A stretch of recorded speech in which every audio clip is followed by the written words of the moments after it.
biólogo tecnólogo en alimentos de la Universidad de Sonora y con estudios de posgrado, de maestría en ciencias y doctorado en ciencias en el Centro de Investigación en Alimentos y Desarrollo. Actualmente es profesor investigador titular dentro del Instituto Tecnológico de Sonora, adscrito al Departamento de Biotecnología Alimentaria. Imparte cátedra en niveles de licenciatura y posgrado en dicho instituto. Las principales líneas de investigación desarrolladas son la biotecnología alimentaria y trazabilidad molecular de los alimentos. Por su trayectoria de investigación se le ha otorgado el nombramiento como miembro del Sistema Nacional de Investigadores Nivel 2 por parte del Consejo Nacional en Ciencia y Tecnología desde el 2022 hasta el 2025. Y en el 2015 fue seleccionado como evaluador del Ranking Mundial de Universidades por el Elsevier. Es miembro distinguido de Royal Society of Chemistry y evaluador acreditado RCA ante el CONACYT. Obtuvo mención honorífica en la 8ª edición del Premio Nacional Ciencia y Tecnología de los Alimentos, Coca-Cola CONACYT, en 2004, así como el primer y segundo lugar por sus trabajos en congresos internacionales. Actualmente es responsable y colabora en proyectos de investigación y ha publicado artículos de investigación en revistas del Journal Citation Report, GSR, uno de los indicadores más prestigiados para artículos científicos y en el cual es avalado ante el CONACYT. Como pueden ver, el doctor Roberto ha hecho como diferentes actividades, investigaciones, y pues tenemos a una persona con un tema interesante el día de hoy, por lo tanto le agradecemos su presencia y pues les doy la palabra, doctor. No sé si pueda encender su cámara. Claro, sí, claro que sí, con mucho gusto. Muy buenas tardes a todos. No sé si se observe ya la cámara. ¿Por ahí?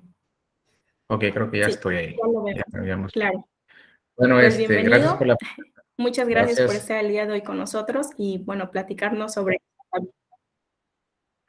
Ok, no, al contrario, les agradezco primeramente la invitación a la Sociedad de Ingenieros en Alimentos, ¿verdad? La invitación, obviamente, al doctor Héctor Ruiz, pues por ahí hacer el contacto y esperemos que esta charla, como ustedes como futuros egresados de la industria alimentaria, que van a estar en muchos auges en campos de acción, pueden estar en gobierno, pueden estar en la parte de la industria, ser emprendedores, pues platicarles un poquito de lo mucho que hay que hacer y lo que realmente estamos haciendo por acá en cuanto a investigación aplicada, investigación en ciencia básica, etcétera, ¿no? Pues bueno, entonces yo lo menos les comentaba que voy a apagar un poco la cámara para que la presentación pueda fluir, sobre todo por la cuestión del internet. ¿Sí? Bueno, les voy a empezar a presentar Sí, adelante. Lo que es... A ver, permítanme.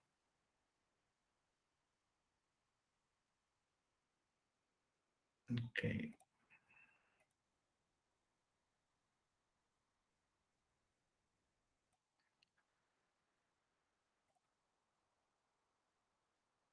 Voy a presentar toda la pantalla porque pues no salió la presentación en el bloque, ¿verdad?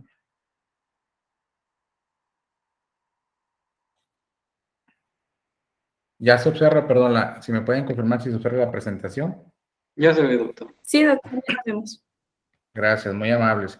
Pues bueno, la charla se intitula pues Biotecnología como una herramienta para autentificación y trazabilidad de los alimentos, es decir, cómo saber lo que comemos hoy en día. Ahí se envió una pequeña reseña de lo que podría tratar la charla, pero con mucho gusto la volvemos a abordar poco a poco, ¿verdad? Bueno, ustedes como ingenieros de alimentos seguramente han escuchado muchas veces la definición, o como futuros ingenieros, perdón, la definición pues de la calidad de los alimentos. No se preocupen, no vamos a caer en la CISO, ni en la parte del códex, pero sí que hay que tener antecedentes, cómo la biotecnología va a interactuar para la autentificación y trazabilidad de los alimentos. Entonces todo el mundo sabe, o de alguna manera los que ya están en esta rama, pues que la calidad es un conjunto de características y que influyen principalmente en los consumidores. Pero no perdamos de vista que también la calidad al final es subjetiva, ¿sí? Tenemos que poner ese componente independientemente de todas las definiciones que puedan existir por la CISO, por las entidades que se dedican a la calidad. Al final de cuentas, también tenemos que la calidad, pues es como el arte, ¿no? Cada quien la mira de su diferente óptica y cada quien la ve distinto. Entonces, al final, aunque existen parámetros para medirla, evaluarla, no deja de ser subjetivo. ¿Y a qué me refiero? Pues que algunos tendrán preferencias por algunas marcas de productos en los alimentos, y no me refiero al precio, sino simplemente es, pues, que se identifican, ¿no? Con las características, como pueden ser el sabor, olor, etcétera, ¿no? Pero bueno, yo sí quisiera también hacer un poco de, a pesar de que existe una gran definición en cuanto a la parte de calidad, yo sí mi charla sí les digo que como esto es un poco subjetivo y digamos como el arte, digamos que para mí existen 4 puntos claves como para armar el rompecabezas que cumplan con las características de satisfacción en el caso de los alimentos. La parte composicional, ¿sí? Los elementos que deben tener los alimentos como origen o la parte proximal que puedan tener, los aspectos nutricionales, ¿sí? Que cumplan con la calidad sanitaria, por decirlo de alguna manera, microbiológica, contaminantes ya sean químicos, físicos, etcétera. Y sobre todo las futuras generaciones que no pierdan de vista el último, que es la parte de la calidad organoléptica. A veces nos concentramos en estos tres, pero perdemos en esencia esta parte, ¿sí? Entonces recordemos que los alimentos no son pastillitas, recordemos que los alimentos están para disfrutarse en esta vida, no son aguas milagrosas, no son gelatinas milagrosas, entonces hay que cumplir estos tres apartados sin perder de vista que un ingeniero en alimentos, un biotecnólogo en alimentos, un licenciado en tecnología de alimentos debe de alguna manera buscar la satisfacción de los consumidores. Bueno, y en esta parte, una vez que hablamos de la parte de la calidad de los alimentos, a veces siempre lo relacionamos con precio, lo relacionamos con la parte de que sepan ricos, que satisfagan las características organolépticas, y sin embargo, a pesar de que hay alimentos que existen en el mercado que cumplen con esas partes, que les gusta mucho y no les van a poner ni un pero, están enamorados de ellos, sin embargo, quiero que sepan que por ahí pueden tener alimentos que no son auténticos, ¿sí? Que te vamos a platicar un poquito más de ello. Entonces, vamos a definir que un alimento auténtico es el que tiene la naturaleza, sustancia, calidad esperada por el consumidor y que cumple de acuerdo a su etiquetado. Eso es algo que yo quiero hacer énfasis, ¿sí? Muchas veces estamos con marcas, estamos con ciertas características de los alimentos. Por no leer las etiquetas, de repente sale un ingrediente polémico que a pesar de que se permita, ya sea por la FDA, por el Código Alimentario o inclusive por la normatividad mexicana, hacemos un escándalo, ¿sí? O los nombres, óxido de titanio, o sea, hacemos un escándalo. Entonces, es importante que el consumidor sepa que es un alimento auténtico. Es decir, si en el etiquetado va a decirse que tiene patitas de grillo y esas patitas de grillo es lo que le da la característica que tanto te gusta de ese producto y después descubres que leyendo tenía patitas de grillo y pues se hace un escándalo y se te acaba el mundo. Entonces es importante que entiendan que un alimento auténtico es aquel, al final, que cumple de acuerdo a su etiquetado. Por eso las etiquetas son muy importantes de leer. Y luego tenemos lo que es un alimento adulterado, ¿sí? Aquel alimento es aquel que no se ajusta a la descripción proporcionada por el productor o procesador en la etiqueta del alimento, ¿sí? Y esto puede ser una sustitución total o parcial. A ver, yo sé que esto es un poco polémico en cuanto a la parte como futuros ingenieros en alimentos. Siempre estamos en la parte de optimización, aprovechamiento de subproductos y estamos en la parte también pues de la baja de costos, ¿verdad? Optimización de materias primas, los costos, de los tiempos de producción. Y yo estoy completamente de acuerdo. Eso no lo podemos por naturaleza cambiar en cuanto a la industria alimentaria. Lo que no se vale hacer es sustituir de manera parcial o total o meter cosas que no son de naturaleza en el alimento, ¿sí? Ojo, que no se confunda con la fortificación o con la adición, ¿sí? Recordemos que la fortificación puede ser algo que de alguna manera perdemos durante un tratamiento en la industria alimentaria, como las vitaminas, ¿no? Y la adición es algo que no está y queremos ponerlo pues como parte de ofrecer un background, una línea nutrimental o algunos componentes que no son parte, pero queremos ofrecerlo a, por ejemplo, un mercado de infantes. Entonces, eso no se debe de confundir, que el enriquecimiento o la adición, eso se hace con fines de otro tipo. Lo que es la adulteración de alimentos definitivamente se hace con diferentes fines, que normalmente son el fraude alimenticio, ¿sí? Y esto pues repercute de manera económica, cultural o religiosa, ¿sí? Y en aspectos de salud.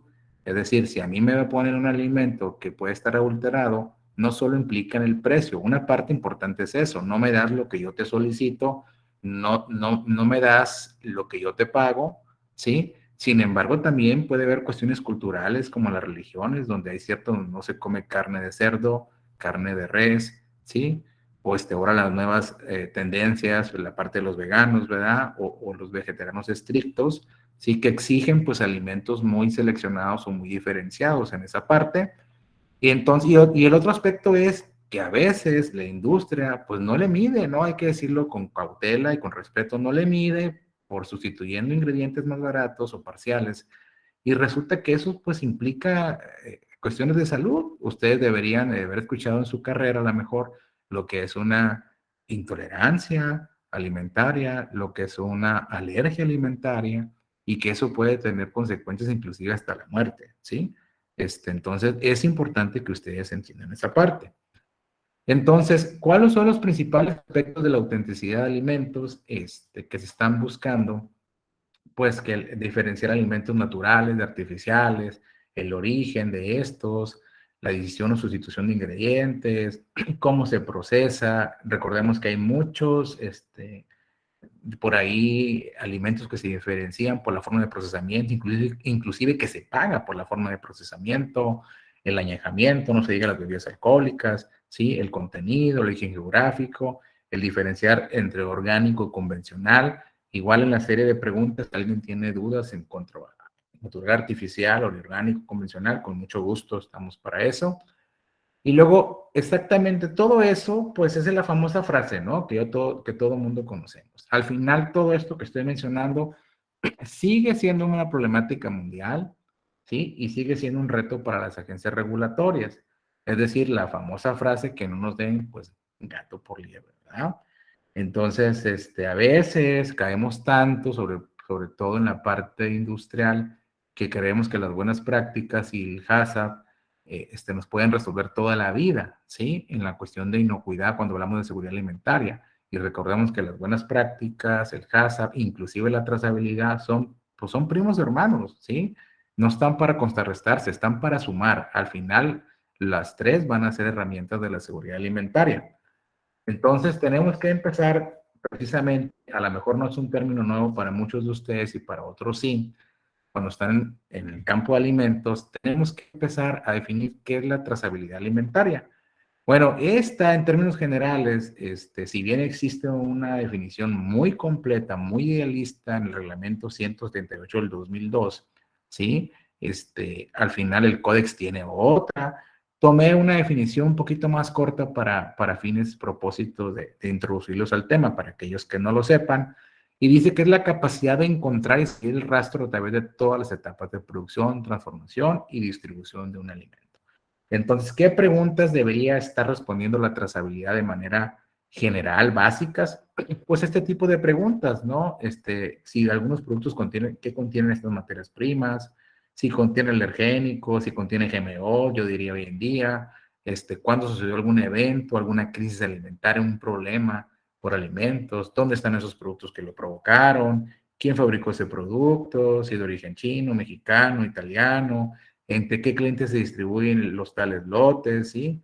Y de dónde vienen. Entonces, algunos dirán, ay, ¿a poco todavía si las empresas deberían saber eso? Pues no. Hay empresas que no tienen sistemas de trazabilidad todavía implementados. No hablamos nada más de México, vamos a ver esa parte particular. Estamos hablando de países, ¿no? Que todavía es de manera voluntaria, pero más o menos, y lo más importante es por qué está ahí, ¿no? Definitivamente, todavía en el pleno siglo XXI siguen pasando problemas, siguen generando crisis alimentarias por los alimentos. Y no solo me refiero a las setas, no crean que todo es microorganismo, ¿sí? No todo es microorganismo. Sigue habiendo mucha serie de crisis alimentarias por otros factores más allá de los microorganismos. Pero bueno, entonces, ¿cuál es la legislación de trazabilidad alimentaria? Aquí, pues, les puedo comentar que hoy en día es de observancia obligatoria en toda la Unión Europea. Esta sale en el 2002 con el primer reglamento. En el 2005 entra en vigor. Y es decir, toda empresa norteamericana, mexicana o llámese el continente americano que desee exportar sus alimentos a la Unión Europea necesita demostrar sus sistemas de trazabilidad, ya sea convencionales o moleculares, pero necesita demostrar que lleva a cabo la trazabilidad si realmente quiere alcanzar el mercado europeo. ¿Sí? Nada más voy a hacer la pausa antes de leer esa diapositiva, explicarla, que de alguna manera en Estados Unidos la trazabilidad todavía sigue siendo voluntaria. ¿Sí? Entonces pueden ir sacando sus conclusiones. Si en Estados Unidos la trazabilidad es de manera voluntaria, pues más o menos ya se deben estar imaginando cuál es la situación en México. ¿Verdad? Pero bueno, al final, ¿cuáles son los retos globales o la biotecnología alimentaria? Pues existen muchos retos, ¿no? Sobre todo aquí ustedes van a estar participando en algunos, en la desarrollo, la producción y monitorización de nuevos alimentos, la producción de nuevos alimentos, comprender los efectos, entender las diferentes respuestas. Pero para fines de esta charla nos vamos a enfocar pues un poquito a la aproximación global en cuanto a la calidad, la seguridad, la autenticidad y la trazabilidad de los alimentos, con algunos ejemplos, ¿verdad? Entonces, para fines, voy a tomar el primer reto actual de tantos que existen en la biotecnología alimentaria. Bueno, el primer reto en esta diapositiva, ¿no? Realmente no hay un orden como tal. Los retos están ahí y están para resolverse y abordarlos. Bueno, ¿cómo se determina la autenticidad y trazabilidad de los alimentos?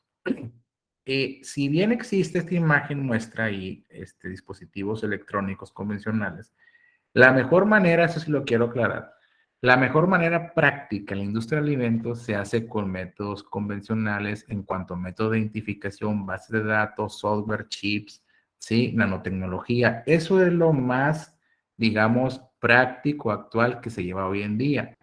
Sin embargo, es importante decir, por ejemplo, el tipo de trazabilidad que nosotros hacemos, la molecular, digamos que esa es la no manipulable, la más auditable y la que no pueden cambiar. Todos los sistemas electrónicos, todas las cuestiones de registro de datos, perdón que lo diga, pero pueden ser manipulables, ¿sí?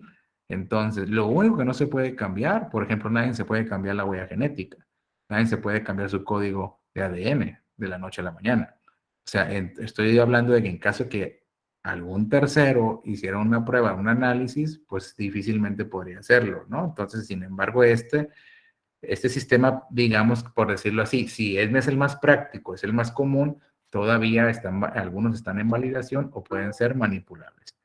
Bueno, pero para fines de esta charla, nosotros vamos a hablar sobre los métodos o las técnicas, tanto proteicas o métodos genéticos, basados en marcadores moleculares o en otros para estos fines que son de trazabilidad y autenticidad de alimentos. Y bueno, los primeros ejemplos que quiero mencionarles están enfocados a la parte de la proteómica, ¿sí? ¿Qué se ha hecho en la parte de la proteómica o qué hemos hecho nosotros? Por ejemplo, nosotros trabajamos con la parte de autentificación de especies, ¿sí? ¿Qué es lo que se hizo? Se hicieron extracciones proteicas, se trabajó con proteínas sacoplasmáticas, que ustedes deben de saber que las proteínas son microfibrilares, son sacoplasmáticas y de tejido conectivo y pues son muy utilizadas en la industria. Ahora, para este fin, nosotros lo que hicimos es trabajar con proteínas sacoplasmáticas, haciendo una identificación por isoelectroenfoque capilar, aplicando la técnica de electroforesis capilar, que no es más que una electroforesis llevada en un sistema automatizado, a diferencia de la electroforesis que se lleva en gel. Y lo que hicimos fue obtener perfiles específicos de esas proteínas separadas por isoelectroenfoque isoeléctrico para cada una de las especies. Entonces, en esta publicación pudimos identificar carne de caballo, carne de cerdo, carne de avestruz y carne de cerdo, carne de res, perdón. Entonces, Técnicamente, estos métodos pues tienen sus ventajas y sus desventajas, ¿no? Obviamente estas técnicas pudieran ser muy rápidas, la detección no va más allá de la media hora, ¿sí? Para analizar carne de procedencia de estas especies y establecer el origen. Sin embargo, hay que decirlo que también este tipo de identificación, este tipo pues tiene algunos inconvenientes, ¿no? Sobre todo en productos procesados. Cuando interactúa con sales, cuando interactúa con nitritos, nitratos, pues digamos que el patrón no es tan igual, ¿verdad? Que un pedacito de carne, de alguna manera, por decirlo, natural, y por lo tanto este tipo de identificación pues tiene que ir trabajando en la mejora, que ahorita lo vamos a mencionar. Y luego por ahí tenemos también trabajos desarrollados precisamente para la identificación de carne, inclusive de las más mezcladas o más comercializadas. Sacamos por ahí una publicación en cuanto a un trabajo de poder diferenciar carne de bovino y carne de avestruz, ¿sí? Más o menos es lo mismo, solamente que en el trabajo pasado eran proteínas separadas en base a ese electroenfoque, que es una modalidad de los diferentes tipos de electroforesis que existen, y esto fue un tipo de electroforesis diferente, que se le conoce como zona libre, ¿verdad? Entonces, igual, esto nos valió por una publicación para poder distinguir patrones electroforéticos, es decir, cada piquito representa una proteína en la especie, ¿sí? Y cada piquito representa, por ejemplo, otro tipo de proteínas en la especie. Como pueden ver, la primera es carne de avestruz y la segunda es carne de bovino, y ambas pues son diferenciadas en base al número de proteínas que están presentes en el sarcoplasma, así como en el tiempo en el que están separadas, ¿no? Entonces, ¿esto qué fines tiene? Bueno, estos fines tiene, o qué es lo que se hizo, pues simplemente demostrar que ante un embarque de carne que puede estar mezclada, ¿verdad? Puede estar mezclada en cortes, etcétera, poderlas identificar y saber qué tipo de carne, ¿no? En algunos países es más valorado el avestruz, pero en otros países no les interesa y lo que quieren es que les des carne de res, ¿sí? Y luego tenemos un ejemplo, un trabajo que por ahí se publicó con el grupo donde me formé yo en CIAT, donde este trabajo siempre lo menciono porque para mí de suma importancia es la detección de furosina en leche pasteurizada, ¿sí?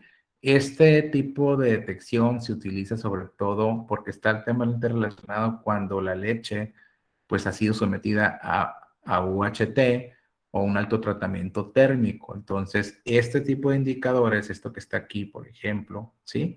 Esta formación, recordemos que en todas las leches, aún pasteurizada como sea, se forma un compuesto que es de la reacción de Maillard, que es la furosina como tal, pero vean cómo este compuesto aumenta cuando esta ha sido adicionada con leche en polvo, ¿sí? Entonces, la detección de furosina está altamente relacionada a la adición o cuando se quiere sustituir leche normal por leche altamente tratada térmicamente, o por decirlo así, cuando la leche en polvo ha sido reconstituida, ¿sí? Recordemos que hoy en día hay muchas prácticas que ya han mejorado, hay que decirlo, pues que ya se ponen, ¿no? Como fórmula láctea, como leche UHT, leche ultrapasteurizada, etcétera, pero créanme que unos años atrás realmente el Tetra Pak se ponía como leche entera, cuando en realidad era leche reconstituida, ¿no? O altamente tratada como por UHT. Entonces, estos indicadores como es la furosina, ¿sí? Repito, es un producto de reacción de Maillard que se forma de manera natural en la leche pasteurizada. Sin embargo, cuando estas se adicionan en cantidades mayores o el tratamiento es muy severo, es muy indicativo de la alta concentración, ¿sí? Bueno, entonces esto es más o menos un perfil en general de los métodos analíticos basados en proteínas. Ahora sí vamos a pasar un poquito más a la parte, digamos, biotecnológica, manipulación, genes, etcétera. Sé que como ingenieros en alimentos, deben tener algún interés por esta rama y otros están más enfocados, pues, al desarrollo de nuevos productos, como todo, pero es bueno conocer de todo. Cada quien, cada estudiante definirá su camino en su ámbito, pues, laboral, ¿verdad? Entonces, aquí nada más, no es una clase de biología molecular, vamos a decir que son los marcadores genéticos, pues esos empezaron con los trabajos de Mendel. Yo creo que todos en la prepa o en sus clases de, no sé, de biología general, genética, biología molecular, pues son los famosos experimentos de los chicharitos, ¿no? Verdes y amarillos, que rugosos y lisos, y lo que eso dio hincapié, pues a las mezclas de las flores, ¿no? Entonces ahí les pongo que utilizó los colores de las flores para estudiar las características morfológicas, ¿no? Y estudiar los patrones de la herencia. ¿Qué tiene que ver este rollo con la parte de alimentos? Pues ahorita lo van a ver, ¿sí?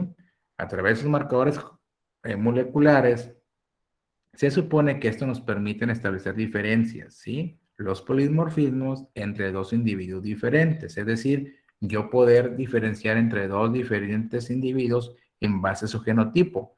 Y si le pongo a pensar, quiere decir que puede existir marcadores moleculares que me puedan solucionar e identificar a dos individuos diferentes, es decir, cerdito de vaquitas, borreguitos de pollitos, pues sí, ¿sí? Entonces, dice que los primeros marcadores fueron de tipo morfológico. Al principio pues, era diferenciarlos por color, ¿sí? En una flor, etcétera. Y luego fueron perfeccionando la confección de los mapas genéticos, ¿sí? Entonces, un marcador fenotípico de manera general son aquellos genes que se detectan a través de sus productos, es decir, el color pueden ser los perfiles, en la caso de bioquímicos, electroforético de isoenzimas o enzimas, ¿sí? Y la parte, ya los genotipos o moleculares son los que se detectan a través de sus genes, ya sean secuencias no codificantes a nivel del ADN, ¿sí? ¿Y cuáles tenemos? Pues tenemos tanto los que se amplifican por PCR, por FLP, por RAP, etcétera. Miren, no se preocupen al final si no estamos familiarizados con la parte de la parte de biología molecular, no importa. Al final, un marcador de ADN que se utilice para la identificación y con fines de autenticidad en los alimentos debe cumplir con una serie de características, ¿sí? Que sea muy diferenciado, muy polimórfico, que se distribuya por todo el genoma, que sea público, que sea intercambiable, que sea estable, etcétera. Entonces, en base a eso, pues van a tener diferentes marcadores moleculares que se han utilizado en diferentes especies que se utilizan en la industria alimentaria. Al final, estos son algunos ejemplos: los RAPs, los RFLPs, los AFLPs, los SNPs, que son los de última generación, y los microsatélites. Y ahorita les voy a mostrar una serie de aplicaciones donde se han utilizado microsatélites, SNPs, o al final de cuentas simplemente genes constitutivos.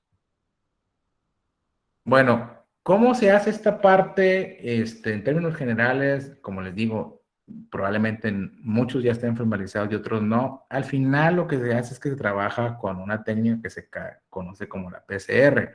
En estos tiempos de pandemia, seguramente hasta su abuelita, su tío, todo el mundo habla de la PCR, ¿verdad? Y la PCR en tiempo real, así que no creo tener problemas. Al final es una técnica que nos permite en vitro amplificar un fragmento de ADN y hacer muchas copias de él. Es decir, obtener DNA de un modelo o de un molde in vitro y hacer muchas copias. Eso es lo que hicieron en la parte de COVID. Tomar un pedacito del coronavirus que estaba en su cuerpecito y al final amplificarlo muchas veces para poderlo detectar. Pero bueno, ¿qué es lo que hemos hecho con esta parte? ¿Sí? Ya aplicando un poco de separaciones analíticas y la parte de lo que es un poco la biotecnología con marcadores moleculares. Nosotros, al ver que teníamos problemas cuando no podíamos identificar carne que había sido sometida a tratamiento térmico, ¿sí? Porque era un problema por la interacción, por el tratamiento, las proteínas, recuerden que tienden a desnaturalizarse, a precipitar, etcétera, y por lo tanto, pues no estaba muy bien la identificación. Al final lo que se hizo, se trabajó en desarrollar métodos para, a través de la PCR y el electroforesis capilar, para ahora sí identificar carne tratada térmicamente. Y con eso ya estar pensando en las latas, ¿verdad? En el jamoncito, en las salchichas, en todo lo que vaya a implicar una especie tratada térmicamente bajo un proceso alimentario, pues ahora sí, ya decir, ahora sí puedo saber si me estás dando cerdo, si me estás dando pollo, si me estás dando pavo, si me estás dando res, etcétera. ¿Sí? Entonces, esta es una aplicación como tal, lo publicamos en la Química Acta, combinando dos técnicas como tal. ¿Sí? Pero bueno, vamos a pasar ahora a algunos estudios que hemos hecho, no nomás en carnes, como les digo, aquí hay para todos, hay para lácteos, para cárnicos, para vegetales, es un fin lo que ustedes pueden ofrecer.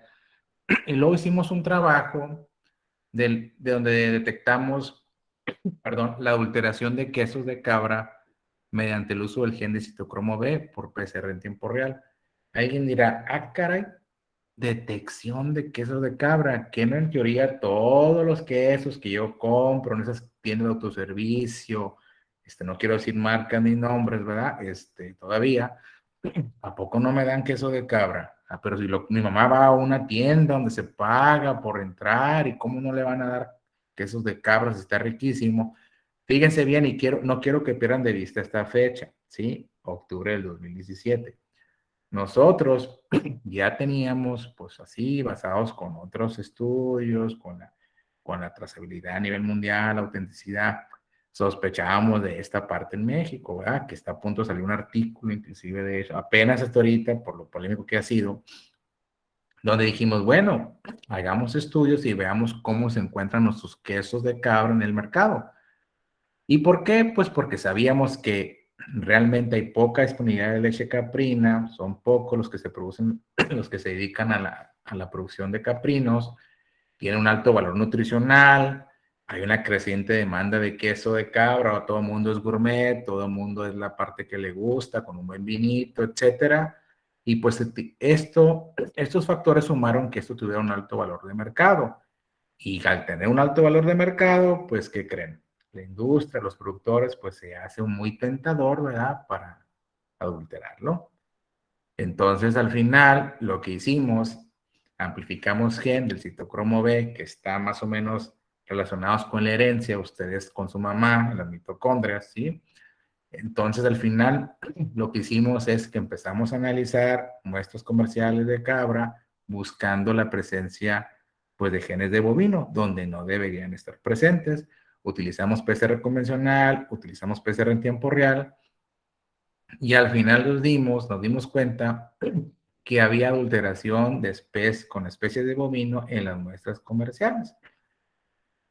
Digamos que los porcentajes algunos no fueron muy altos, pero otros sí. Imagínense que ya le está tirando casi al 3%, es decir, por cada 30 gramos de queso de queso de cabra te estoy dando, perdón, cada 70 gramos de queso de cabra te doy 30 de leche de vaca, ¿sí? O 30 gramos de queso de vaca, por decirlo así, ¿no? Por cada 30 mililitros de leche de vaca, pues todos te doy 70, ¿sí? De leche de cabra. Es decir, no es 100% un queso, 100% elaborado de leche de cabra. Al final, algunos que sí cumplieron, mira, algunos que no se detectó, esto puede ser mínimo. Normalmente, después nos dimos cuenta que esos pequeños porcentajes, como 0.01, menos del 1%, vimos que en algunas etiquetas decían que esos quesos se reprocesaban en parte donde se reprocesan quesos de leche de bovino, ¿sí? La misma etiqueta decía, este queso fue reprocesado en parte donde también se parte de queso de leche bovina. Precisamente porque hay que decirlo, ¿verdad? Al utilizar técnicas moleculares, el DNA es muy sensible y podríamos encontrar trazas también de leche de vino. Entonces, es importante saber o interpretar cuando realmente hay una manipulación o una adición, una sustitución.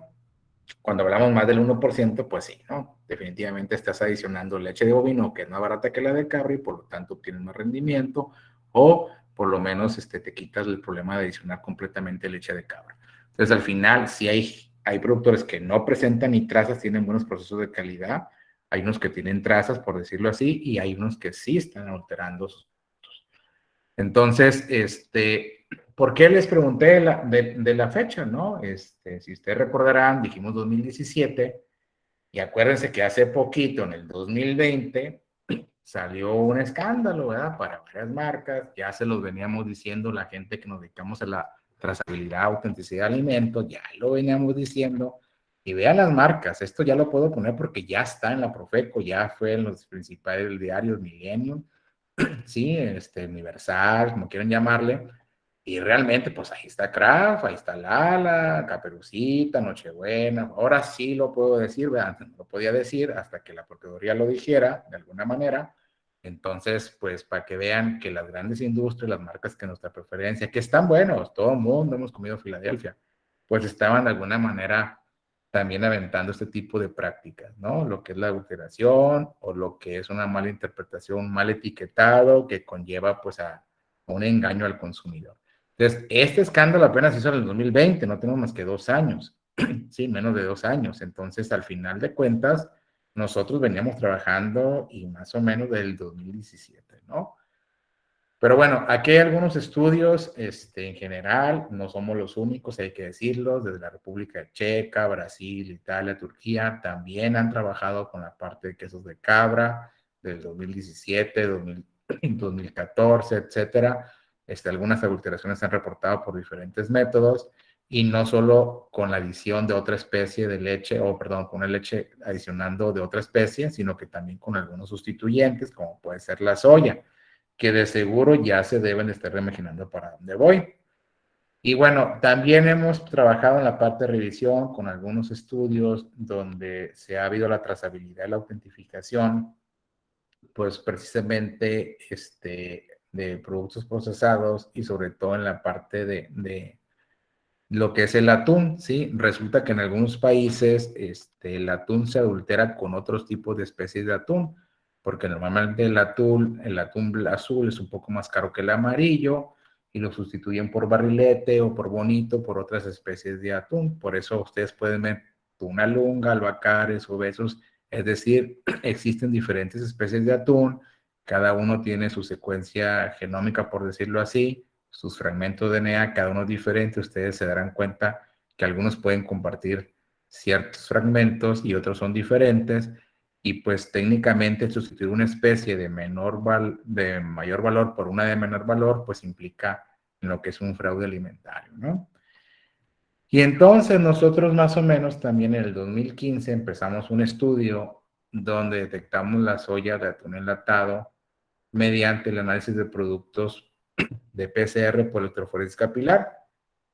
Sí, nosotros dijimos, bueno, si esto se está dando a nivel de especies, no queremos pensar toda aquella proteína que sea muy noble, que se parezca a la carnita del atún, que se comporte, que se comprima, que ayude a unirse al proceso de esterilización del enlatado, etcétera, ¿qué no estarán haciendo? Y por ahí se nos ocurrió hacer un proyecto, ¿verdad?, de la detección de soya en atún enlatado, y nosotros aquí les puedo mostrar de los diferentes, más o menos, si fuera nuestro circulito, el analito de interés o el piquito de interés, vean que cuando teníamos un porcentaje, 1% de soya, pues detectábamos muy poco el piquito. A medida que va aumentando el porcentaje de adición de soya al atún, pues también va aumentando. Y a medida que va aumentando todavía más el porcentaje, aumenta, y cuando hicimos mezclas, ¿verdad?, sistemas modelo donde alteramos, digamos, dirigidamente esos productos, cuando adicionamos 25% de soya, teníamos un pico pues muy alto, ¿no? Y este pico representa la adición de soya, por decirlo así, y al final nosotros, vean, esto es una muestra comercial, ¿sí? Esto es una muestra comercial. Si ustedes se fijan, debido a la intensidad o la altura del pico comparado con la señal en el eje de la Y, me voy a regresar un poco, nosotros teníamos más o menos que al 25% teníamos una señal de casi del 1, ¿sí? Del 1 por ahí, casi del 1, imagínense la señal analítica que nos dio de casi 5 unidades de fluorescencia, ¿no? Estamos hablando de más del 25%, sin llegar a cuantificar de manera exacta. Eso pudimos concluir y esto nos llevó a derivación de una publicación, ¿sí? Entonces, en esta publicación, por aquí, de alguna manera, la hicimos en el 2015, lo publicamos como la detección de soya en atún enlatado, ¿verdad? Utilizando dos técnicas por ahí, o biomarcadores, etcétera, la biotecnología como tal. Y al principio como que no sonó, ¿verdad? Como que al industrial, al consumidor, yo estoy de acuerdo en que nadie va a ir a sacar analytical methods pero sí estoy un poquito descontento, ¿verdad? Que nuestra Procuraduría, la Profeco, teniendo ellos argumentos, avisándoles con tiempo y forma, pues realmente esto salió hasta el 2019. Si se acuerdan por ahí de ese escándalo, ¿verdad? Seguramente, ¿verdad? Todo mundo preocupado porque estaba comiendo soya en el atún. Y esto que está aquí, te dan soya por atún, lo dijo también la prensa, ¿no? No, no se ha estimado, estas marcas te dan soya por atún, en México ya no es gato por liebre, sino soya por atún, todo un escándalo, miren, del 15 al 23% y algunas hasta el 60%, entonces, pues esto nosotros lo dijimos en el 2015, ¿verdad? Que tenía más del 25%, pero bueno, son de las preguntas que yo espero que se hagan por ahí. Después, hicimos un estudio, no de autenticidad, pero sí un poquito de identificación y de trazabilidad de seguimiento, porque por ahí nos dimos a conocer que habíamos trabajado en esa parte y se nos acercó un poco, pues, la protección del ambiente, ¿no? No tanto por natura, sino se nos acercó la Procuraduría, ¿verdad? Que se encarga de esta parte y nos pidió que colaboráramos con un proyecto, una herramienta molecular para poder identificar productos de tortuga marina en alimentos procesados.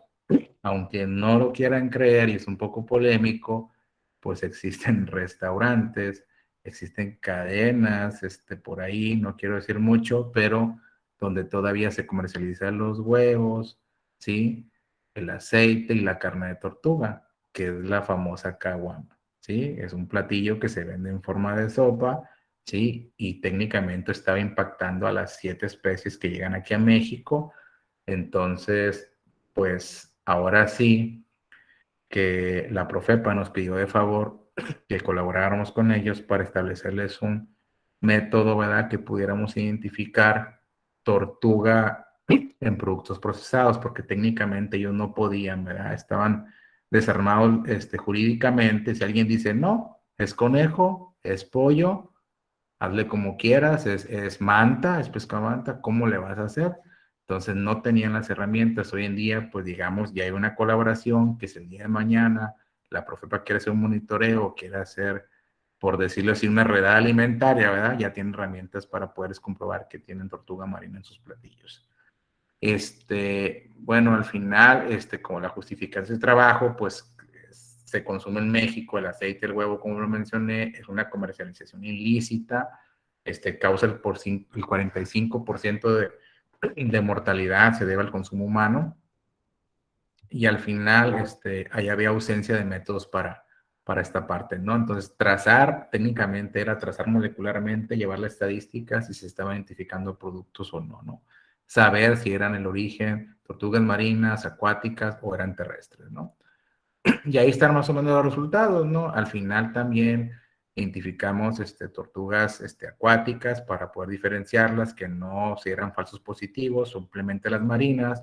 Metimos también especies que acompañan a estos platillos, ¿verdad? Recordemos que este platillo, la caguama, se nos platicó por parte de experiencia de Profepa, que se mezcla con manta, que se mezcla con camarón o con algunas especies de peces, ¿no? Pero al final no deja de perder el ingrediente que es la tortuga marina, ¿no? Al final pudimos usarlos, eh, la identificación de tortuga marina, de mantarraya, camarón, pescado, sí, algunas especies de tortugas acuáticas, y pudimos esta herramienta como tal. Pero luego está uno de los marcadores, ya casi para terminar, para que no sea tan pesada la charla, empleamos de alguna manera un tipo de marcadores moleculares denominados microsatélites, que estos son secuencias repetitivas en todo el genoma como tal. ¿Cómo lo aplicamos? Estas herramientas o estos marcadores son altamente polimórficos y dan una gran información genética en las poblaciones. ¿Qué fue lo que hicimos? Bueno, si ustedes, no sé si conozca a alguien por acá, el estado de donde soy yo, lo que es Sonora, Chihuahua y Monterrey, pues son estados, y Baja California, son estados altamente ganaderos, ¿sí? También hay que decirlo, también, ¿por qué no? Chiapas, Tabasco, etcétera. Pero aquí normalmente la carne de Sonora es un poquito diferenciada, es muy famosa por su sabor, etcétera, y por las razas que se comercializan. Entonces, la trazabilidad, uno de los grandes objetivos es que tiene poder asignar responsabilidades o deslindarse de responsabilidades ante un evento. Y como ustedes sabrán, bueno, no les tocó tanto al principio. Cuando nace la trazabilidad, nace por la cuestión de la paranoia de que estaba el mal de las vacas locas. Entonces, al final, esto ha impactado mucho a nivel mundial. Se desarrollaron métodos para trazar, tanto convencional como molecularmente, y Sonora no se quería quedar atrasado en esta parte. Entonces, lo que se hizo, que a través de muestras de sangre, de pelo o de carne, en la huella molecular, es decir, esto es un principio muy similar a las pruebas de paternidad, es decir, era obtener la huella molecular tanto de los animales que van a convertirse en carne, y una vez que la carne está en el mercado, era mostrar aleatoriamente para poder comparar ambas huellas, y si estas eran iguales y había un problema, una crisis alimentaria provocada por esos productos, poderlo asignar o deslindarse de responsabilidades. Repito, Sonora no quería tener ese problema y por lo tanto se procedió a establecer un sistema de trazabilidad molecular.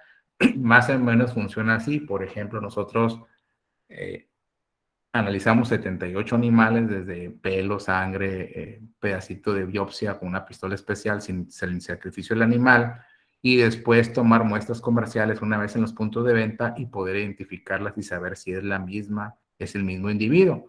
Por ejemplo, son marcadores moleculares y se los voy a explicar de una manera muy sencilla. Vamos a suponer que estos tres son del individuo A, los azulitos, verdes y negros, y cuando los comparas contra otro individuo, que es el inciso B, si ustedes se fijan, estos marcadores, el 227, los piquitos azules coinciden completamente para el otro animal. Sucesivamente los verdes también coinciden en el tamaño 198, 198, 143, 140, y así sucesivamente para los negros.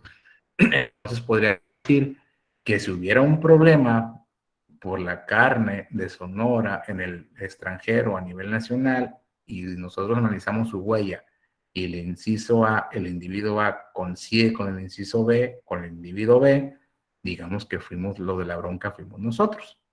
Pero si el individuo A no hubiera coincidido con el individuo B y su huella genética, molecular, o como le quieran llamar, es diferente, pues obviamente no tenemos esa responsabilidad, ¿verdad? La potencia de estos marcadores, por ejemplo, cuando se utiliza un solo marcador, la probabilidad es alta, la capacidad de poderlos excluirlos es muy baja, pero a medida que vamos sumándolo en utilizar 2, 3, 4, 5, por ejemplo, cuando usan 11 marcadores para este tipo de estudios que se hizo, la probabilidad de que yo diga que un individuo sea igual a otro es de 1.14 por 10 a la menos 11. O sea, la probabilidad de equivocarme es muy baja y poder diferenciarlos con un 99,99. Entonces, estamos hablando de que esto es el principio de las pruebas de paternidad, y esto es lo que se hace también en la industria alimentaria. Este trabajo lo publicamos en una revista, pues ahí sí, ¿no? Aplicando trazabilidad molecular para las razas sintéticas que existían en Sonora. Bueno, ¿qué es lo que está en México? ¿Qué es lo que está la situación de México?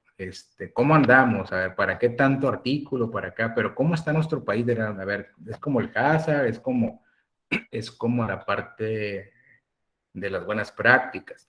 Miren, más o menos, hoy ya es una norma oficial. Este fue un proyecto que le costó mucho a la legislación mexicana ponerlo en práctica. Hoy en día tenemos una norma oficial mexicana que es la 001 de la SAC del 2015, donde ya se habla de un sistema nacional de identificación animal para bovinos y colmenas.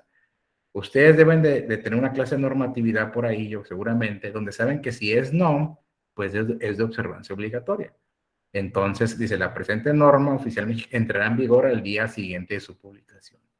Entonces, los sistemas de identificación de esta norma oficial serán obligatorios en un periodo de 18 meses posteriores. Entonces, todavía tenemos mucho que hacer para la parte de trazabilidad. No es todo para todos los sistemas. Hay mucho inclusive que hacer en esta norma. La invitación es a aquellos que se empapen y que les guste esta parte de identificación, seguimiento, la seguridad alimentaria, adelante, hay mucho que hacer, inclusive esta está englobada en dos, ¿no? En bovinos y en colmenas, y recientemente, en el 2018, salió otra norma de carácter de emergencia para la identificación de totuaba, ¿sí? Entre los sistemas productivos de totuaba, ¿sí? Y al final es lo mismo, es permitir su trazabilidad. Entonces, poco a poco, hemos sido, hay que decirlo también con respeto, hemos sido muy lentos en esta parte. Y quizás esto se lo debemos a que Estados Unidos tiene la trazabilidad de manera voluntaria. Si esto no está de manera obligatoria en Estados Unidos, como no me lo pides, yo sigo exportando alimentos a Estados Unidos y de alguna manera, pues no lo hago de manera obligatoria. El día que Estados Unidos pida trazabilidad obligatoria, en ese momento México va a desarrollar todos los sistemas de trazabilidad. Hay que decirlo, hay empresas muy comprometidas que lo hacen de manera voluntaria o porque mandan al mercado europeo, asiático, etcétera. ¿Sí? O hay empresas norteamericanas que son proveedores y necesitan la trazabilidad porque ellos venden en Europa, ¿no? Entonces, poco a poco, sí estamos caminando lentos, pero ahí vamos en esa parte, ¿no? Nada más como comercial, ya para cerrar, nosotros, ¿qué proyectos tenemos en curso? Estamos haciendo secuenciación masiva o secuenciación de última generación mediante un código de barras de ADN. Primero empezamos con un código en general para una sola especie. Hoy estamos con un trabajo doctoral donde estamos con un solo código de barras, un metacódigo de barras, perdón, donde yo en una sola muestra puedo identificar varias especies que estén involucradas. Entonces, imagínense todo el potencial que puede tener para saber en una salchicha qué tipo de especies que tenemos que están participando. ¿Sí? Imagínense en un jamón, imagínense en cualquier producto enlatado, que sea cárnico, etcétera.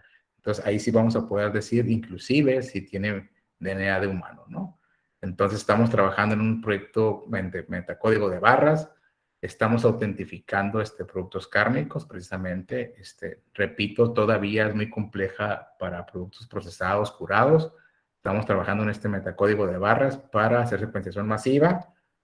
También tenemos un proyecto mediante también muy similar al código de barras, que es un genoma de cloroplastos, donde estamos, sí, la verdad es que estoy un poquito enamorado de él, y estamos un poquito, sobre todo por los infantes, las fórmulas infantiles, etcétera, los alimentos que se ofrecen hoy en día a los niños, y que muchas veces, o no se tiene conocimiento por parte de los médicos, o porque las mamás no lo saben, pues la industria muchas veces hace mezclas, ¿no? De granos o de cereales, y algunos pueden ser, pues alérgicos, ¿no? Para ciertos individuos sensibles, y es bueno, ¿no? Saber tener las herramientas para un buen diagnóstico, saber, cómo apoyarlos durante una alergia alimentaria, ¿no?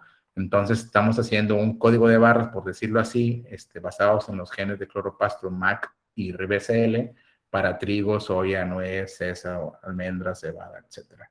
Y luego tenemos también un proyecto donde ahorita todo mundo habla, ¿verdad?, del diseño de alimentos funcionales y habla de todos los alimentos funcionales, pero nadie dice si realmente son funcionales. Ni como todo mundo lo va a decir, pero nadie los está evaluando. Entonces tenemos un proyecto doctoral donde estamos evaluando la autenticidad de alimentos funcionales con diferentes tipos. Por ejemplo, estamos determinando el potencial de ciertas bioactividades, como es el caso de antioxidantes, ¿verdad? Con diferentes técnicas, y vean lo que hemos visto. Algunas muestras bebidas, pues sí presentan potencial antioxidante, algunas no tienen potencial antioxidante, ya sea por la otra técnica o definitivamente no han presentado en granolas, en bebidas de soya, por ejemplo, que dicen que contienen antioxidantes, pues vean, no contienen ninguna serie de antioxidantes. Por ninguna de las técnicas, estas pueden ser por diferencias de técnica, de radicales, porque se miden diferentes radicales, ABTS, DPPH o FRAP, pero vean qué pena y qué tristeza da cuando de alguna manera ni por ningún radical se les puede detectar el potencial antioxidante. Y les aseguro que en la etiqueta algunas bebidas se dicen que son funcionales y algunas infusiones dicen que contienen potencial antioxidante cuando en realidad no lo tienen. Esta es nuestra etapa de desarrollo y también estamos trabajando pues con la parte de probióticos y prebióticos, obviamente, ¿verdad? Estamos diciendo a ver si es cierto que tú llegas a tal parte, etcétera, etcétera, que normalmente ponemos el estándar, que me atrevo a decir que Yakult es uno de los más completitos en ese sentido, pero hay unos productos lácteos que no están en esa fase y a pesar de ponerse, contiene preprobióticos y estábamos evaluando algunos marcadores por las técnicas de alimentómica, conocida como foodómica, ¿verdad? Con sistemas con ratoncitos, marcadores precisamente para ver el potencial antioxidante en sangre, si esos marcadores se mantienen en los alimentos una vez que entran al organismo, etcétera, etcétera. Pero bueno, esto es un comercial nada más de los proyectos que estamos hoy en día corriendo y pues están invitados obviamente a participar en tesis de maestría, de licenciatura, etcétera, ¿no? Y por último, podemos decir que la biotecnología es una poderosa herramienta para fines de autenticidad y pues trazabilidad de los alimentos. De mi parte sería todo.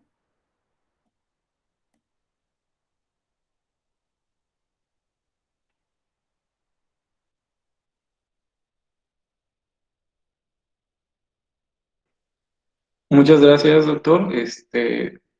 No sé si alguien quiere hacer una pregunta que podamos pasar a las preguntas y que el doctor pues, nos pueda contestar.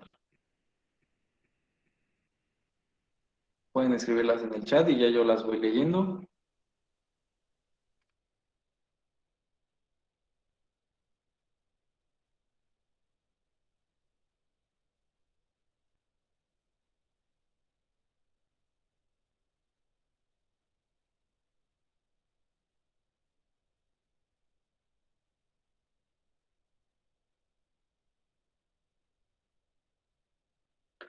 Por lo mientras, doctor, bueno, yo tenía una duda.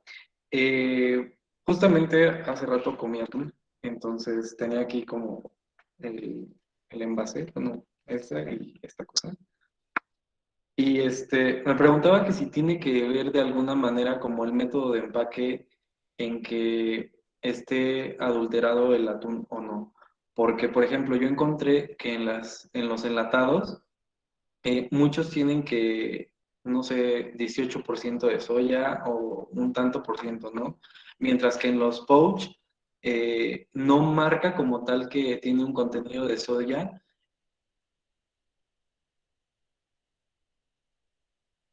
Dice, contiene pues atún y soya, ¿no? Pero no lo marca como sus ingredientes. ¿Tiene algo que ver esta diferencia de envases?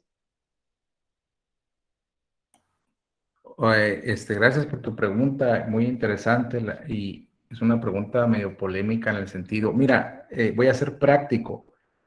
El envase no tiene nada que ver con el contenido de proteína de soya. Lo que tú mencionas es muy importante en que algunos dicen, otros no dicen. De hecho, con ese estudio tan polémico de la Profeco, ¿verdad? Que ya hizo por fin caso un poco lo que se estaba haciendo en México, al final los productores y la industria, los que realmente quieren estar comprometidos con el consumidor y todo, y sabes que yo me alineo, yo pues no sabía que si el etiquetado, la normatividad me va a sancionar, etcétera, yo corrijo. Y de alguna manera algunos pusieron el contenido de soya, contiene soya, otros dijeron yo no le echo soya y lo voy a dejar así. Entonces, el empaque no tiene nada que ver con el contenido de soya. Lo que sí te puedo decir es, como la industria le busca, realmente dijo, ¿dónde dice en la norma que te tengo que decir cuánto tengo adicionado de soya? Entonces se está buscando por parte de la Profeco modificar la normatividad de etiquetado para aquellos productos que contengan más del 30% de soya se les obliga a llamarse de otra manera y no como atún enlatado, ¿no? Eso es lo que yo te puedo adelantar, es muy polémico, no los puedes obligar a que declaren a que cuánto contenido de soya tiene. Lo que sí te debo decir es, no debería contener soya, aunque me digan ustedes como futuros ingenieros, pero es que le va a ayudar a comprimir la proteína, doctor, le va a ayudar a que el tratamiento térmico, no sé. Hay mucha industria atunera que no lo utiliza como tal y los vende como atunes enlatados. España, Canadá, Australia, entonces técnicamente no es parte de un proceso natural. La adición de soya tiene sus ventajas, etcétera, pero cuando vieran, al tratar de resolver un problema para que la carne se mantuviera compacta, la hojuela, vieron que era más barato adicionar soya que el pescado, se parece, sabe igual, no le quita el sabor, pues obviamente te meto más soya, ¿no? Entonces, no es con el empaque, repito, no están obligados, pero ustedes como futuros, como consumidores, yo entiendo que no se van a poner a veces a contradecir la parte, las fuentes de trabajo, de ingresos futuros, pero pues siempre ustedes proponen, ustedes digan y ya la industria decidirá, ¿no? Entonces, lo que sí como consumidores tienen el derecho a decir, pues, oye, pues yo te pago por atún, no te pago por soya, ¿no? Y está muy marcado, ¿no? No quiero decir que todo lo más caro es mejor, pero para este ejemplo específico, pues un atún de 10 varos, de 12 pesos, seguramente va a traer un 50, 40% de soya y lo que te dicen lomo de atún no vale 10 pesos, ¿verdad? Vale 60, 40 pesos, 50 pesos la lata. Y pues en teoría si me das atún no debería valer tanto tampoco, pero pues es la manera, digamos, rápida, ¿no? Diferenciar ustedes como consumidores, pero sobre todo lean la etiqueta.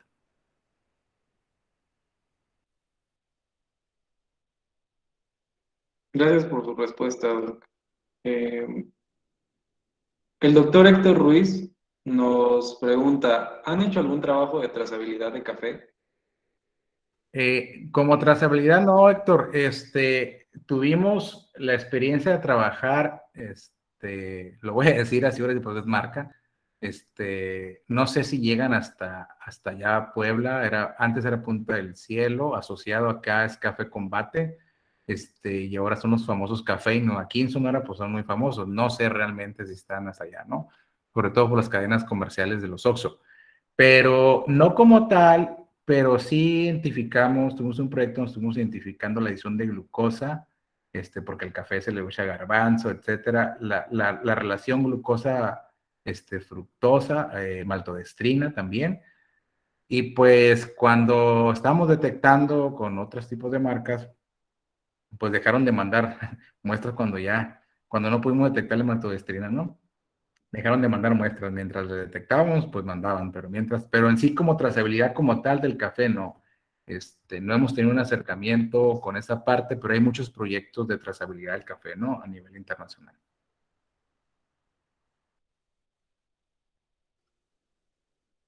Gracias, doctor. Yesenia Hernández nos pregunta, ¿las técnicas que nos mostró aplican a cualquier tipo de alimento animal y cómo es la selección del alimento a analizar? Bueno, yo mostré varias técnicas de algunas combinaciones, ¿no? A veces electroforesis capilar por sí sola, PCR por sí sola o PCR combinada con electroforesis capilar, secuenciación masiva, etcétera. Lo que sí te puedo decir es, por secuenciación masiva, aplica para cualquier tipo de alimento, ¿sí? Obviamente hay que diseñarle su código de barras específico, como mencioné, hay para vegetales y hay para animales. Entonces, si lo quieres englobar, los metacódigos de barras o la secuenciación masiva pueden ser para cualquier tipo de alimento animal, ¿no? Y la selección puede ser completamente al azar, precisamente en eso consiste cuando uno va a buscar adulterantes o cuando va a trazar, precisamente se necesita un muestreo aleatorio, no necesariamente algo muy identificado. Se trabaja con los sistemas modelo para poder establecer mezclas, niveles y que tu técnica llegue a esa profundidad de análisis, ¿no? Nada más, pero en sí como tal no hay ningún problema, ¿no? También nos comenta que si aplica para alimentos genéticamente modificados. Ok, sí, las técnicas se pueden aplicar para alimentos genéticamente modificados. De hecho, habíamos lanzado nosotros un proyecto con ACID precisamente por la parte del seguimiento de los GMOs en los productos comerciales, etcétera. Pero al parecer la respuesta que nos dieron fue pues que el Instituto de Ecología era quien manejaba la parte de la acreditación del manejo de los GMOs, pero no lo hace con esos fines, ¿no? Lo hace para saber qué GMOs están en el país y de alguna manera llevar el control de los que se liberan o no.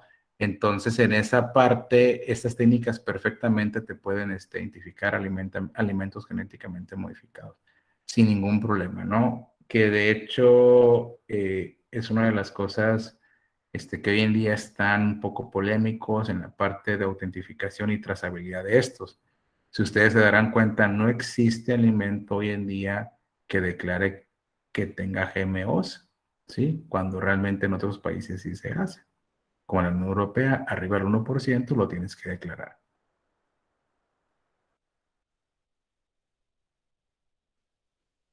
Gracias, doctor. Lucero Leiva nos comenta, muchas gracias, doctor, por la plática. Yo estoy sobre todo interesada en trazabilidad para fines de inocuidad en alimentos frescos. Está en un auge para FDA, la Blueprint Food Smarter, Blueprint, perdón, Blueprint for Smarter Food Safety. Y la biotecnología será la primera herramienta que se demande para estos proyectos. Así como que como estudiantes hay un reto grande de salir más reforzados para el área de investigación en biotecnología. Ok, Lucero, gracias por el interés. Mira, yo no alcancé a ver su mapa curricular en la cuestión de su carrera, pero yo estoy seguro que todas las carreras que participan en alimentos, pues nos es imposible, ¿verdad?, abarcar tantos aspectos. Seguramente ustedes tienen bien fuerte la parte de ingeniería y el ingeniero en alimentos, se distinguirá por esa parte. La biotecnología no es ajena para nadie. La invitación es en general. Yo les digo a los biotecnólogos adelante, a los licenciados en tecnología de alimentos, los químicos en alimentos. Yo creo que eso es más como tu propio interés, ¿no? Como hablas de que tienes la parte de alimentos frescos. Entonces, eso es algo que se está trabajando para productos precortados, mínimamente procesados, el seguimiento y demostrarlo. Y yo te podría decir que al final toda esa parte se va a llevar a cabo con técnicas convencionales de trazabilidad, es decir, sistemas de seguimiento, rastreo, con chips, microchips, con películas inteligentes, con marcajes. Y la parte biotecnológica es la que va a auditar esos sistemas. Entonces va a llegar un momento en que probablemente no van a poder distinguir GMOs de un convencional con un chip ni con un etiquetado. Si no lo declara de inicio, pues si no son transparentes, va a haber un momento en que la biotecnología la que va a poder permitirse a ver si es cierto. Me dices que es un alimento normal y fíjate que tienes GMOs. ¿Sabes qué? Me dices que es un alimento orgánico y no es un alimento orgánico. Aunque tengas una certificación, repito, son sistemas que se pueden llegar a corromper, manipulables y que se ha dado en los fines prácticos. Entonces, con huellas de carbono, que no es biotecnología como tal, pero con técnicas analíticas, de hecho ya se está trabajando en esa parte en poder distinguir alimentos convencionales de alimentos orgánicos. Entonces, al final hay un reto grande. La invitación es no quieran, yo creo que ninguna carrera va a poder abarcar todo. No se sientan menos por mi carrera. Si ven algo nuevo, al contrario, es para que ustedes se interesen en un posgrado, vayan más allá, sigan preparando. Entonces, seguramente si alguien viene de una charla de su instituto de ingeniería de alimentos, y nos da una cátedra en la parte de ingeniería, a lo mejor nuestros egresados van a decir, no, pues nos hace falta mucho fortalecer la parte de ingeniería, ¿no? Entonces, yo creo que todas las carreras están ahí aportando la base, la competencia donde ustedes van a ir a demostrar esa parte. Entonces, me da gusto que tengan interés en estos temas de trazabilidad y hay un mundo para ustedes allá afuera en este tema, ¿no? Gracias, doctor. Y como última pregunta, María Fernanda Torres nos dice, muy buena presentación, gracias, doctor. ¿De qué manera ayudan las pruebas PCR para seleccionar la especie animal o la identificación de alérgenos para la elaboración de alimentos? Ok, miren, de alguna manera, esta parte quiero que lo entiendan, ¿no? En la parte, toda esta investigación aplicada se publica y se toma por agencias de regulación muchas veces, o va acompañadas, como el caso de la tortuga, por las agencias regulatorias. Entonces, ¿cómo ayuda? Imagínate que tú en una salchicha no quieras una especie, por decirlo así, tienes una religión musulmana, etcétera, y no quieres una especie. O sea, tú no quieres esa especie que esté presente. Por cuestión religiosa y cultural no quieres que esté presente. Entonces, en teoría, los mecanismos, las pruebas te permitirían saber si está esa especie presente o no. O simplemente estás pagando por algo y te dan otra cosa. Recordemos que probablemente a veces el pollo está más barato que el pavo, o viceversa, o la res sube y el cerdo siempre está un poco más abajo. Entonces, que te den más salchicha de cerdo, si tú compraste una salchicha de res, ¿no? Un chorizo de res, etcétera. Entonces, o al final, recordemos que hay campo para todo. Alguien dirá, no, doctor, se hace de cerdo. No. Estoy hablando que hay mezclas, inclusive chorizos de soya, chorizos de ¿sí? De garbanzo, ceviches de garbanzo. Entonces estamos hablando de la tecnología. Entonces este tipo de pruebas pues te ayudaría a identificar las especies con tres fines, con tres principales propósitos. Que te den lo que estás pagando, segundo, aspecto religioso cultural, y tercero, la cuestión de salud que yo mencioné. ¿Qué tal si tú eres alérgica a una especie animal? ¿Sí? Muchas veces gente no lo sabe y dice, es que la leche me cae mal. No solo la intolerancia a la lactosa, hay proteínas, hay péptidos en la leche. No estoy en contra de la leche, recuerden solamente que hay individuos que son sensibles a esos péptidos. Entonces, la identificación mediante PCR nos permitiría esa parte, ¿no? Y los alergenos, pues definitivamente yo creo que hay una gran combinación de alergenos que se están manejando en el mercado en barras, de granolas, en cereales, etcétera, y muchas veces no se tiene conocimiento, ¿no? Por parte del médico porque no está obligado, pues sí. Y no compres esa marca, te va a decir, no compres esa lata, es que todo lo que tiene conservador te cae mal. Y no es eso muchas veces, ¿no? Es el alergeno de origen natural. Por eso muchos productos ya han sido más responsables y te ponen contiene soya o te dicen contiene fenilalanina, ¿verdad? Para los cianúricos, contiene ciertas proteínas de leche para precisamente contiene trazas, te ponen para que no caigas en ese problema de alergia alimentaria o de intolerancia, ¿no? Es algo que por ahí tienen que estar, por eso es importante, repito, siempre leer las etiquetas y estas técnicas, hasta ahorita yo no conozco un laboratorio que lo haga de manera de control particular, normalmente está enfocado a gobierno, a particulares, a controles propios de las empresas, todo eso que se está platicando, ¿no?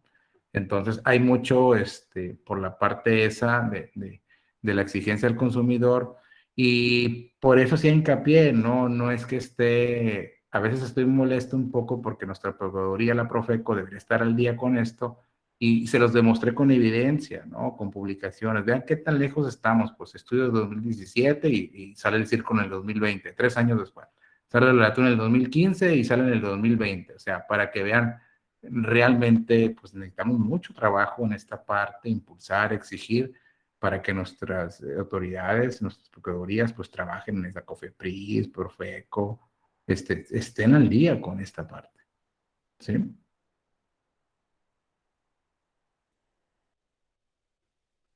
Gracias, doctor. Y bueno, Lucero Leiva le agradece por haber respondido su pregunta. Y pues bueno, creo que ya no hay más preguntas. Voy a compartir mi pantalla. Ah, el doctor Héctor. Adelante, doctor.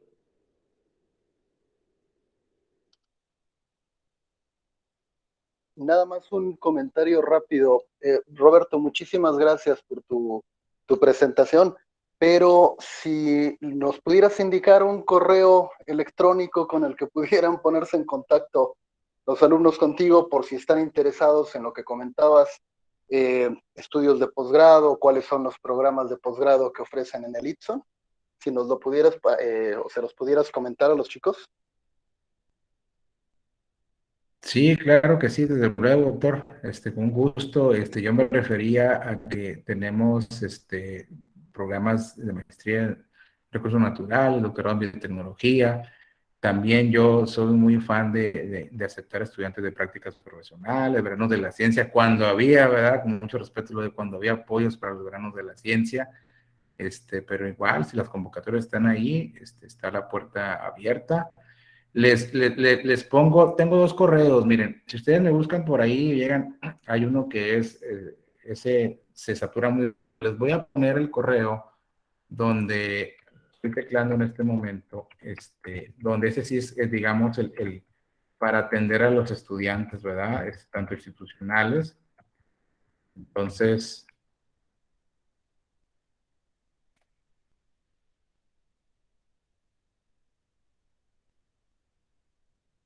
creo que por ahí lo puse en el chat, es roberto.rodríguez 106346 potros.itsun.mx y les tengo un opcional que también se lo doy a mis estudiantes, que es más cortito, es Yahoo, también me pueden escribir por aquí sin ningún problema, es rabanelli@yahoo.com.mx. Obviamente, repito, tengo otro que es roberto.rodríguez@itsun, pero ese, el que hemos estado manejando por ahí, doctor, pero realmente ese se satura muy rápido, estudiantes, no logro verlo, se me traspapelan, etcétera. No los leo cuando son estudiantes. Entonces, sí tengo 2 correos muy exclusivos para los estudiantes, para las estancias, etcétera. Y por ahí están en el chat.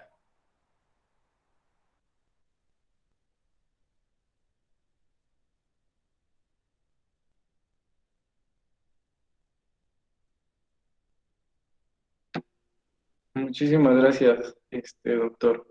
Y bueno, pues creo que ya se ve en mi pantalla. Bueno, a nombre de la Sociedad de Ingenieros en Alimentos SEGNA, le hacemos este reconocimiento por haber participado con nosotros en la actividad, ¿no? Ofreciéndonos esta ponencia. De verdad es un gusto, pues, tener a gente con nosotros tan preparada y que nos enseñe un poquito de lo que, pues, puede llegar a ser también nuestra área laboral o a lo que quizá nos podemos dedicar en un futuro, ¿no? De verdad, muchísimas gracias y esperemos tenerlo pronto aquí. Este reconocimiento, pues, vamos a hacer llegar por correo y espero. No, pues al contrario, un placer y un gusto y agradecer la invitación a tanto a la sociedad, ¿verdad? A los estudiantes de la asociación, perdón, al doctor Héctor Ruiz, por pensar un poquito ahí en los cuates, ¿verdad? Pensar en los colegas y transmitir un poquito lo que hacemos de institución a institución.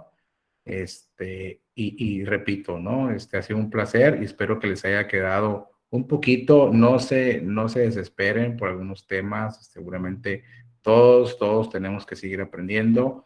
Entonces, lo importante es la invitación a que ustedes continúen en su formación y lo que les haya quedado de la charla lo aprovechen. Pues de mi parte, muchísimas gracias. Gracias por la invitación, Héctor. Al contrario, Roberto, pues un gusto verdaderamente tenerte aquí en el ciclo de conferencias. Esperemos que no sea la última vez.